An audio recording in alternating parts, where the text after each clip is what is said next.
And can we see? Yes, we can. Anton Tolui, you can confirm right there, Erling Haaland is there. Absolutely. Erling Haaland was one of the first players out here training for Manchester City today. Good news for Manchester City fans. Pep Guardiola saying earlier he wanted to see whether he was going to be available for this training session before deciding whether or not he was going to be in his selection plans for tomorrow night's game against Young Boys. Remember, he came off at half-time against Bournemouth with an ankle knock. Haaland did tell Pep Guardiola yesterday, he's like, look, I'm feeling better, but Guardiola's saying he's going to take advice from the doctors. He needs to see whether Haaland can get through this training session pain-free, but you can see he's in good spirits with the rest of the players out there training. Yeah, he was, like I said, he's been running around, he's been kicking the ball around, he's been slamming the ball into the goal already. You can see he's in good spirits, he's ready to get there and prove to Pep Guardiola that he wants to take his place back in that starting lineup again. Remember, last time he played against Young Boys 2 weeks ago, he scored twice. He's got 3 goals in the Champions League already this season, scored 12 in the competition last season. He's out to make his mark, isn't he? Yet again, you can't keep Erling Haaland away. When he's fit, he wants to play, and that's why he's out there right now. Yeah, and you can see him with his busy mate there, Jack Grealish. And there is a big question mark, isn't there, for Pep Guardiola, whether Jack Grealish or Jeremy Doku, who was the star at the weekend, will start. Yeah, it's interesting to see Grealish and Doku training together there, isn't it? That is probably the decision, one of the biggest selection issues other than Haaland, about whether it will be Grealish or Doku starting. Quite often when Pep Guardiola talks about Doku and his form and his 4 assists over the weekend, he's used the word wow to describe the young Belgian.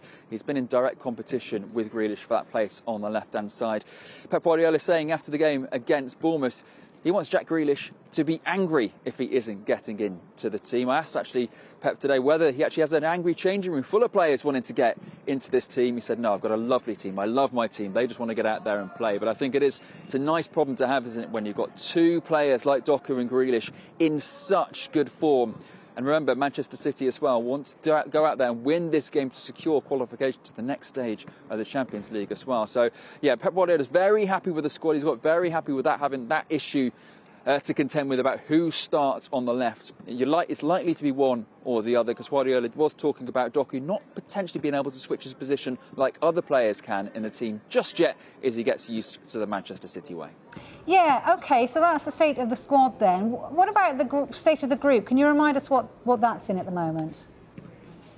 Yeah, Manchester City are absolutely flying in their group, aren't they? Played 3, won 3 so far, win tomorrow, and they are through to the knockout stages of the Champions League. Pep Guardiola earlier, they're saying, look, it's not just about that. Yes, we want to guarantee qualification in front of our own fans, but look, we've also got to finish top. We want to have potentially a better tie in the knockout round. We want to look after our own future. We're not going to take it easy even if we do secure qualification, because a lot of coaches would rotate, wouldn't they? They'd use those last 2 games to give other players a chance to keep the squad fresh. They've got some huge games coming up, Manchester City, the likes of Liverpool and Tottenham coming up in the next few weeks, Chelsea as well at the weekend. So you can understand why the potential to rotate is there for Pep Guardiola, but he's very much insistent. We go game by game. We want to win every game, and that means securing potentially Champions League qualification just in the match day 4. That's exactly how he wants it.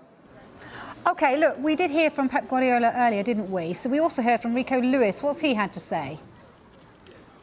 Yeah, Rico Lewis coming up in front of the media. Remember, a year ago, he was only just making his first start as a Manchester City player. It was just 12 months ago, wasn't he? He scored on his Champions League first start as well, Rico Lewis. Yeah, it's been a whirlwind start. We were talking to him about whether he's actually had a chance to take all this in. The fact of the matter is he's been, a player in this Manchester City team for just over a year, and he's won 4 trophies. He's won the treble, won the European Super Cup. He's preparing to go out to Saudi Arabia for the Club World Cup later this month. Yeah, he said he's struggled to take it all in, because as soon as you start to, it's a new season and you've got to focus on that. But you're also talking about when he first realised he's now famous. And that was when he went to the Co-op and he got stopped by fans, got photos, and he realised, oh, my life's a bit different now. Yes, it is a bit different now. He's pushing for an England place as well, talking about how he wants to try and push to be part of England's Euros squad as well. So a lot for riding on Rico Lewis's form. He's an impressive young man. He's an ambitious young man. And like I said, it'll be interesting to see whether he gets a start tomorrow in what will be an interesting game against Young Boys here in Manchester. OK, brilliant, Anton. Just to confirm that Erling Haaland is amongst that group if you just tuned in. Thanks for joining us.